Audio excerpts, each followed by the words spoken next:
Mohli sme zorganizovať pobývať nebolo nejaká to rekonstrukcia. My sme naplnili ten plán, teda a takže to považujem. Teraz bude nasledovať veľmi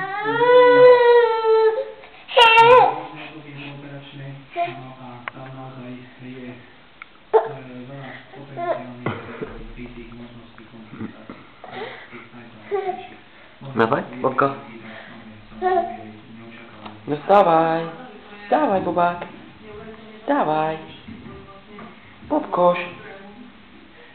Ma nóżeczku ma tak na jednej klaczy, a na drugiej je.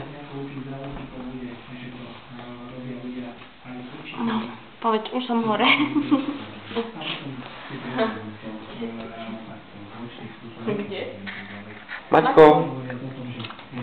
Martinko. Ktorý vám nedovolí poľaviť tej nepozornosti a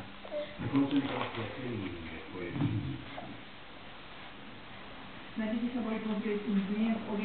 rodičia, kým sa však Marek a Miško dostanú do domácej starostlivosti, môže trvať ešte niekoľko týždňov alebo mesiacov. A sám šéf chirurgického týmu Vladimír Píňov povedal, že toto bola jediná možnosť, ako zachrániť štátny život a že náročná prestata pre nich neskončila, ale ešte len zmenili, pretože možno budú v budúcnosti musieť absolvovať ešte ďalšie operácie. Podrobnosti ohľadne zdravotného stavu chlapcov by sme sa mali dozvedieť už čoskoro na tlačovej besede. Martinko. Martinko. Ahoj. Samozrejme, zo strých tlačovej besedy si budete môcť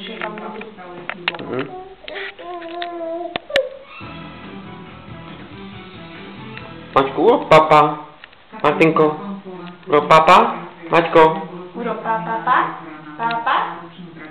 Papa, papa. No, urob papa. Papa, Martinko, papa. Neurobił. Ale zrobił mnie nie. Urob papa. Urob papa, Martinko, papa. Ale ty urob papa. No, urob papa, bum. O, to było papa. Ty.